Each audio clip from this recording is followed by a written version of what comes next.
Hello hello hello chemistry वाले भैया, आप सबों का हमारे आपके इस चैनल में हार्दिक स्वागत करते हैं।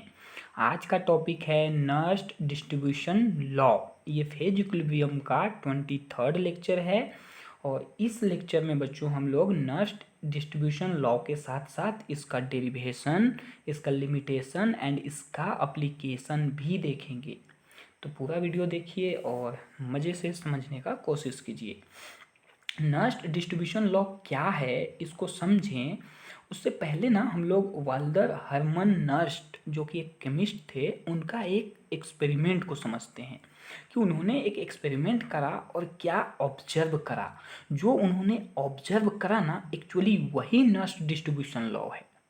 तो बस हमको उनका ऑब्जर्वेशन को समझना है बच्चों। ठीक, हम क्या किए हैं, एक बीकर है बच्चों जिसमें कि दो ई मिसिबल लिक्विड को लिया गया है। दो ई मिसिबल लिक्विड, एक ई मिसिबल लिक्विड ए है और दूसरा ई मिसिबल लिक्विड क्या है, बी है बच्चों। अब जब आप पार्शली मिसिबल भी नहीं, कंप्लीटली ई मिसिबल लिक्विड, अब जब दो ई मिसिबल लिक्विड को लोगे तो दो लेयर तो बनेगा ही बनेगा।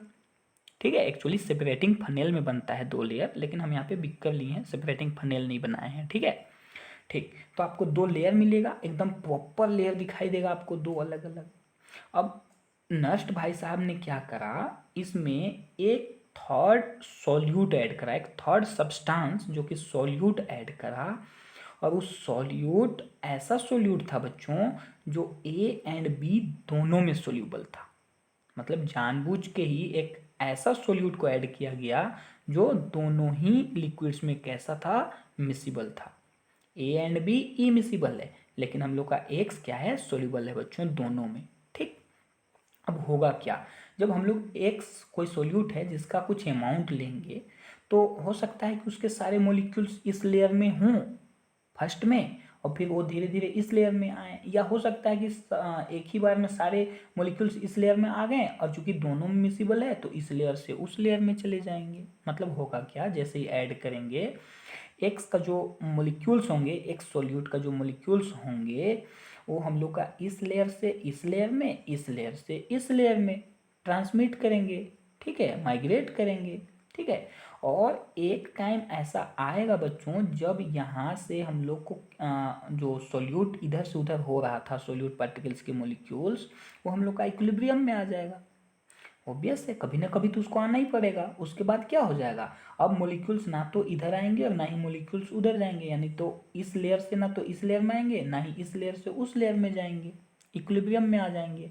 और जब इक्विलिब्रियम आपका अचीव हो जाएगा बच्चों, तब आपको क्या करना है, मान लीजिए कि यहाँ पर जो हम लोग का मॉलिक्यूल्स है, ठीक है, एक्स सॉल्यूट का जो मॉलिक्यूल्स है उसका कंसंट्रेशन को हम लोग C2 मान लेते हैं और ए वाले लेयर में जो हम लोग का मॉलिक्यूल्स है एक्स सॉल्यूट का उसको हम लोग C1 मान लेते हैं। ठीक है, अब हम लोग क्या करेंगे, C1 और C2 का रेशियो निकालेंगे। एक्चुअली नर्स्ट भाई साहब ने निकाला था, हम लोग तो बस उसको सीख रहे हैं। ठीक है, C1 और C2 हम लोग का रेशियो निकालेंगे हम लोग। तो हम लोग का क्या है, देखिए तो C1 में कितने मॉलिक्यूल्स है, दो। ठीक है, तो हम यहाँ पे दो लिखें और इसमें कितने मॉलिक्यूल्स है, 4। ऐसा हम जानबूझ के ही लिखें। ठीक है, एग्जैक्ट 2 या 4 मॉलिक्यूल्स तो होगा नहीं, ऑब्वियस है, सिर्फ समझने के लिए हम लोग 2-4 लिखें। तो यहाँ पे हम लोग का C1 कितना है, 2 है, और C2 कितना है, 4 है। तो इसका रेशियो क्या हो जाएगा, 1:2 हो जाएगा। मतलब हम लोग का फर्स्ट एक्सपेरिमेंट में हम लोग का C1 C2 का कैसा रेशियो आया, 1:2। अब क्या किया गया कि अब दूसरा भी कर लिया गया, यानी कि दूसरा सेपरेटिंग फनेल लिया गया और उसमें भी हम लोग का सेम लिक्विड था, मतलब immiscible liquid A and B था बच्चों। ठीक है, ए एंड बी था। उसमें हम क्या किए, एक सॉल्यूट का थोड़ा अमाउंट बढ़ा के ऐड किए, जितना यहाँ ऐड किए थे उससे थोड़ा बढ़ा के, मतलब चेंज कर दिए हम। बढ़ाना घटाना अलग बात है, हम चेंज कर दिए। ठीक है, कम भी कर सकते हैं, कोई दिक्कत नहीं है, चेंज कर दिए। अब जब चेंज किए तो फिर से क्या होगा बच्चों, मॉलिक्यूल्स इस लेयर से इस लेयर में, इस लेयर से इस लेयर में, मतलब इस तरह से ये एक दूसरे लेयर में माइग्रेट करेंगे। और एक टाइम ऐसा आएगा जब दोनों हम लोग का कैसा, इक्विलिब्रियम में आ जाएगा। और जब इक्विलिब्रियम में आ जाएगा तब इस लेयर में जितने मॉलिक्यूल्स होंगे, जिसको हम लोग क्या बोल रहे हैं, C2, और इस लेयर में जितने मॉलिक्यूल्स होंगे उसको हम लोग क्या बोल रहे हैं, C1। एक्चुअली कंसंट्रेशन को C1 एंड C2 बोल रहे हैं। ठीक, अब हम लोग क्या करेंगे, फिर से C1 और C2 का रेशियो निकालेंगे। तो हम लोग फिर से C1 और C2 का रेशियो निकालें। अब यहाँ पे जो मोलिक्यूल्स लिए हैं उसके आधार पे यहाँ पे 4 लिए और यहाँ पे कितना लिए, 8 लिए। ठीक, अब हम लोग C1 और C2 का जब रेशियो निकाले बच्चों, तो यहाँ पर जो ऑब्जर्व हुआ, क्या ऑब्जर्व हुआ, फिर से आपको 1:2 ही मिल रहा है। और नर्स्ट ने ऐसा कई बार एक्सपेरिमेंट करके देखा और हर बार उनको C1 एंड C2 का जो रेशियो मिल रहा था वो सेम मिल रहा था, यानी कि कैसा, कांस्टेंट। कैसा बच्चों, कांस्टेंट। तो नर्स्ट का जो एक्चुअली डिस्ट्रीब्यूशन लॉ था वो यही था। मतलब उनका कहना था कि जब हम लोग एक्स का कुछ अमाउंट को ऐड करते हैं तो दोनों जब ऐड करते हैं तो एक सॉल्यूट के जो मॉलिक्यूल्स होंगे वो दोनों लेयर में खुद को इस तरह से डिस्ट्रीब्यूट कर लेते हैं कि उनका रेशियो C1 एंड C2, उनका रेशियो कैसा आता है बच्चों, कांस्टेंट आता है, हमेशा at constant temperature. I hope आपको समझ में आया होगा ये बात।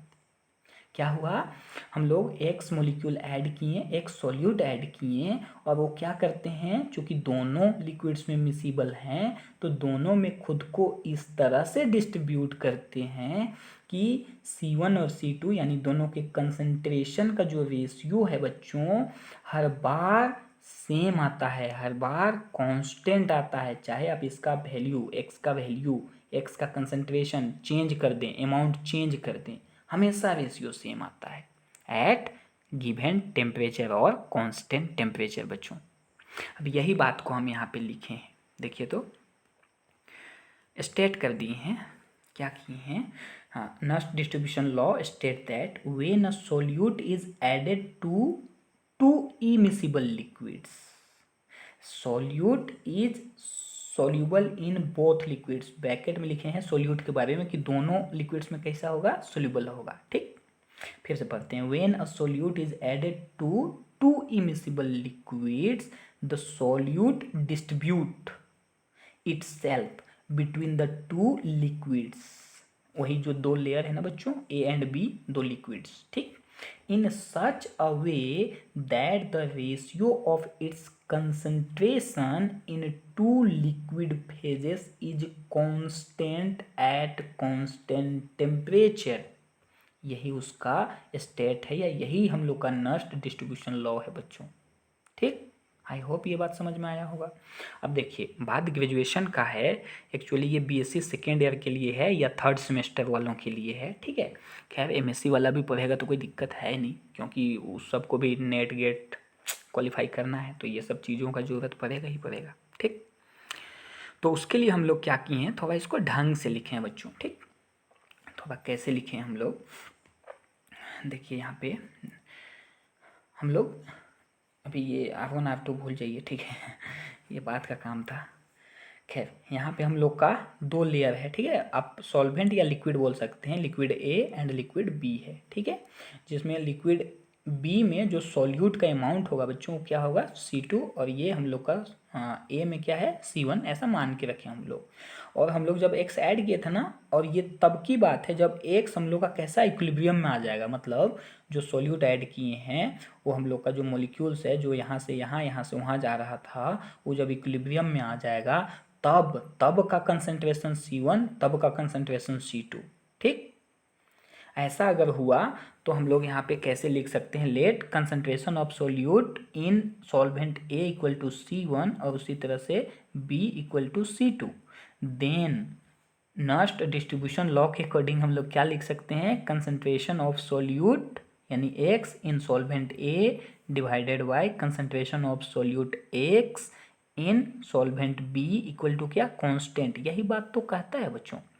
ठीक है, एक्स का कंसंट्रेशन सॉल्वेंट ए में यानी कि लिक्विड ए में, और एक्स सॉल्यूट का कंसंट्रेशन किस में, सॉल्वेंट बी में, इन दोनों का जो रेशियो होगा बच्चों वो कैसा होगा, कांस्टेंट होगा।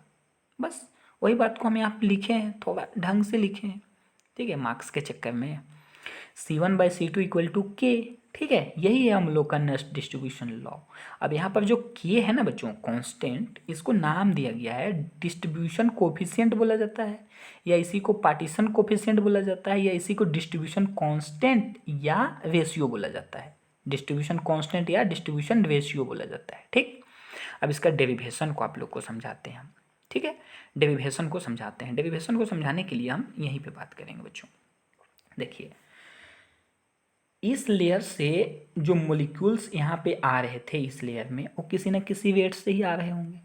ठीक, और यहाँ इस लेयर से जो मॉलिक्यूल्स मतलब इक्विलिब्रियम से पहले की बात है। ठीक, और इस लेयर में जो भी मॉलिक्यूल्स थे वो इस लेयर में जा रहे थे, इस लेयर से इस लेयर में, तो वो किसी न किसी वेट से ही जा रहे होंगे। ठीक है, हम क्या किए बच्चों, ये वाले लेयर से जो मॉलिक्यूल्स उधर जा रहे थे, जिस वेट से जा रहे थे, उसको हम R1 बोल दिए, और इस लेयर से जो इस लेयर में मॉलिक्यूल्स आ रहे थे, जिस वेट से आ रहे थे, उसको हम R2 बोल दिए। कोई समस्या नहीं है।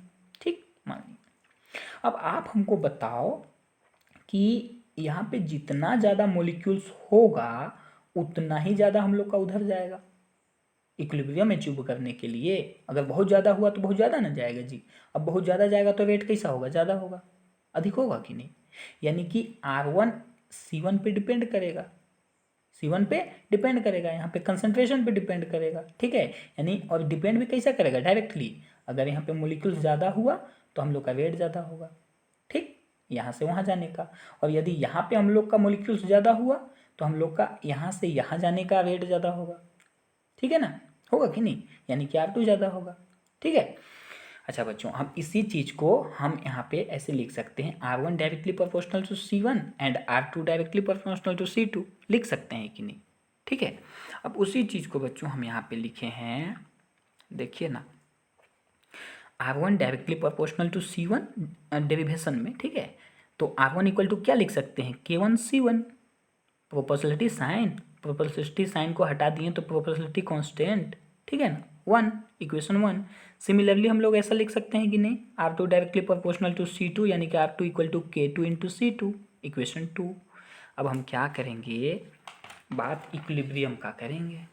देखिए ना, एट इक्विलिब्रियम में क्या हो जाएगा, दोनों का रेट सेम हो जाएगा। R1 R2 क्या हो जाएगा, सेम। इक्विलिब्रियम का क्या मतलब होता है, रेट का सेम होना। ठीक है, तो रेट सेम हो गया, यानी कि हम यहाँ पे R1 के स्थान पे K1 C1 लिख सकते हैं, इक्वल टू R2 के स्थान पे K2 C2 लिख सकते हैं कि नहीं।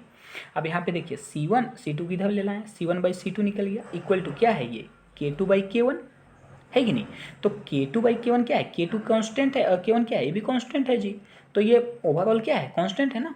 तो हम इसके स्थान पे क्या लिख दें, K, यानी कि फाइनली हम लोग को मिला C1/C2 = K, और यही तो नस्ट डिस्ट्रीब्यूशन लॉ है कि नहीं। हो गया डिराइव, बस छोटा सा डेरिवेशन था। अब हम लोग ना इसका लिमिटेशन पे बात करते हैं बच्चों। ठीक है, लिमिटेशन में क्या बात करना है बच्चों, जो आप सोल्यूट ऐड कर रहे थे ना, अच्छा उससे पहले टेम्परेचर पे बात कर लेते हैं। Temperature remains constant through out the experiment. Temperature हमेशा कांस्टेंट होना चाहिए जब तक एक्सपेरिमेंट हो रहा है बच्चों। आप टेम्परेचर में चेंज नहीं कर सकते हैं, क्योंकि टेम्परेचर में चेंज करने से हम लोग का मिसिबिलिटी में चेंजेस आता है बच्चों। आप पहले भी देख चुके हो, ठीक है ना।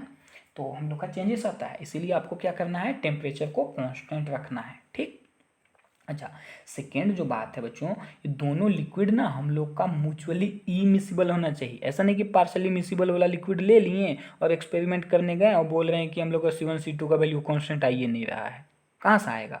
आपको इमिसिबल लिक्विड्स लेना है। ठीक है, तो ये है हम लोग का। अच्छा थर्ड क्या है बच्चों, जो आप सॉल्यूट का जो अमाउंट ऐड करोगे ना वो स्मॉल होना चाहिए। ये नहीं कि भरा के ले लिए बहुत ज़्यादा, काम खराब हो जाएगा बच्चों। ठीक है, मतलब हिसाब से लेना है, थोड़ा कम लेना है, यानी कि सॉल्यूशन आपका कैसा होना चाहिए, डाइल्यूट होना चाहिए, कंसंट्रेटेड सॉल्यूशन नहीं होना चाहिए। ठीक है ना। अच्छा, और एक जो लिमिटेशन है बच्चों वो क्या है, the solute must have the same molecular state in both the liquids. Same molecular state का मतलब समझ रहे हैं, जो आप सॉल्यूट ऐड किए हैं ना, वो ना तो एसोसिएट करना चाहिए ना डिसोसिएट करना चाहिए। जैसा ऐड किए हैं हमेशा वैसे ही रहना चाहिए, वो भी दोनों के दोनों लिक्विड में। समझे नहीं समझे, ऐसा नहीं कि सिंपल सॉल्ट ले लिए हम लोग, ठीक है, कॉमन सॉल्ट ले लिए NaCl, और सोच रहे हैं कि बस काम बन जाए, कहाँ से होगा भाई, वो तो डिसोसिएट कर जाएगा, करेगा कि नहीं। या हम लोग ले लें बेंजोइक एसिड, बेंजोइक एसिड क्या करता है, एसोसिएट कर जाता है और डाइमर बना लेता है। तो इस तरह का सॉल्यूट अब नहीं ले सकते हैं, समझे नहीं समझे, ठीक है। चलिए अब आगे हम लोग बात करते हैं यहाँ पे एप्लीकेशन ऑफ डिस्ट्रीब्यूशन लॉ, ठीक है। तो एप्लीकेशन में एक बात तो आपको हम बता दें कि आप इस लॉ का यूज करके सोल्युबिलिटी फाइंड आउट कर सकते हैं बच्चों, सोल्युबिलिटी निकाल सकते हैं। कैसे बताएं, देखिए मिसिबिलिटी और सोल्युबिलिटी में बहुत ज़्यादा का फर्क नहीं है बच्चों, तब ध्यान से सुनिएगा। अकॉर्डिंग टू डिस्ट्रीब्यूशन लॉ क्या होता है, C1/C2 इक्वल टू के। C1 क्या होता है हम लोग का कंसंट्रेशन है जो कि हम लोग का मिसिबल होता है, ठीक है। और C2 का होता है कंसंट्रेशन है जो कि हम लोग का मिसिबल है सेकंड वाले लेयर, ठीक है ना। तो ये क्या मतलब, मिसिबल मतलब क्या, सोल्यूबल है, ठीक है। तो यहाँ से आप सोल्युबिलिटी के बारे में लिख सकते हो, वी कैन राइट, हम लोग क्या लिख सकते हैं, S1 सोल्युबिलिटी है, S2 सोल्युबिलिटी है, S1 S2 equal to C1 C2 equal to के। आप ऐसा लिख सकते हैं बच्चों, आप ऐसा लिख सकते हैं, ठीक है। और यहाँ पे S1 क्या है हम लोग का, solubility of the solute in solvent 1, और S2 क्या है, solubility of the solute in the solvent 2, ठीक है ना बच्चों। ये ऐसा आप कर सकते हैं, कोई डाउट नहीं है, आप ऐसा लिख सकते हैं। अच्छा छोड़िए ना, हम ना एक क्वेश्चन के थ्रू आपको समझा देते हैं कि कैसे सोल्युबिलिटी को आप निकालिएगा, ठीक है। एक क्वेश्चन है आपके सामने, जरा देखा तो, at 15 degree Celsius an aqueous solution of oxalic acid containing 5 ग्राम। एक एक्वस सोल्यूशन है, एक्वस सोल्यूशन मतलब वाटर वाला सोल्यूशन है, जिसमें ऑक्जेलिक एसिड हम लोग का कितना है, 5 ग्राम है बच्चों। ऑफ ऑक्जेलिक एसिड कह रहा है पर 100 सेंटीमीटर क्यूब। मतलब पहला चीज जो आपको दिया है, ठीक है, कंसंट्रेशन ऑफ ऑक्जेलिक एसिड दिया है बच्चों इन वाटर, ठीक है, कितना दिया है, 5 ग्राम पर 100 सेंटीमीटर क्यूबिक, ये दिया हुआ है, ठीक है। Water in equilibrium with an ethereal solution, एक इथरल सॉल्यूशन मतलब कि इथर वाला सॉल्यूशन है बच्चों, और वो भी क्या कंटेन कर रहा है, 0.5 ग्राम पर सेंटीमीटर क्यूबिक, मतलब ऑक्जेलिक एसिड ही है। Concentration of oxalic acid in ether यानी C2 दिया हुआ है, कितना दिया हुआ है, 0.5 ग्राम पर 100 सेंटीमीटर क्यूबिक, ठीक है। और नेक्स्ट क्या दिया हुआ है बच्चों, the solubility of oxalic acid in water at 15 degree Celsius is 10 gram. Oxalic acid का सोल्युबिलिटी दिया हुआ है बच्चों वाटर में, solubility of oxalic acid in water यानी कि S1 कितना दिया हुआ है, 10 ग्राम पर 100 सेंटीमीटर क्यूबिक दिया हुआ है। और आपको जो निकालने बोल रहा है, calculate the solubility of oxalic acid in ether, solubility of oxalic acid in ether, S2 निकालने बोल रहा है आपका। C1 दिया हुआ है, C2 दिया हुआ है, S1 दिया हुआ है, S2 आपको निकालने बोल रहा है बच्चों। बस वही रिलेशन लगाएंगे और आराम से निकालेंगे, कोई बड़ा बात नहीं है। क्या होता है, S1/S2 इक्वल टू C1/C2, ठीक। आपका S1 का वैल्यू 10 दिया हुआ है, C1 का वैल्यू 5 दिया हुआ है और C2 का वैल्यू 0.5 दिया, और सभी का चूंकि यूनिट सेम है ना बच्चों, इसलिए आपको चेंज करने का जरूरत नहीं है कुछ भी। देखिए तो यहाँ पे देखिए ना, सबका यूनिट सेम है, ग्राम पर 100 सेंटीमीटर क्यूब, ग्राम पर 100 सेंटीमीटर क्यूब, ग्राम पर 100 सेंटीमीटर क्यूब, है कि नहीं, सब जगह सेम है ना। तो आपका वैल्यू भी वैसे ही आएगा, ग्राम पर 100 सेंटीमीटर क्यूबिक आएगा, ठीक है ना। चलिए तो बस हो गया, ख़त्म हो गया, बस थोड़ा सा तो था ही। अब वैल्यू यहाँ पे पुट कर दिया, यहाँ से S2 आराम से निकाल देंगे हम लोग। S2 इक्वल टू क्या लेंगे, 10 इंटू 0.5, और ये जो 5 होगा हम लोग का डिवाइड में आ जाएगा। अब ये पॉइंट हटाएंगे तो यहाँ पे 10, अब ये 10 कट गया, ये 5 कट गया। सॉल्व करना तो आपको आता ही है, कर लीजिए ना, इतना दूर पहुँच गए हैं तो आता ही होगा। क्या है, फाइनली 1 ग्राम पर 100 सेंटीमीटर क्यूबिक आंसर। मतलब हम लोग को क्या था, एक का सोल्युबिलिटी दिया हुआ था, दूसरे का सोल्युबिलिटी हम लोग निकाल लिए यहाँ पे, बस यही तो है एप्लीकेशन, और क्या है, ठीक है। एप्लीकेशन और भी बहुत सारा है बच्चों, लेकिन हम एक ही कराए हैं, हमको लगता है कि एक से काम निकल जाएगा, ठीक है। आप चाहो तो आप बुक स्टडी करो और ज़्यादा से ज़्यादा सीखो, और क्या। Thank you.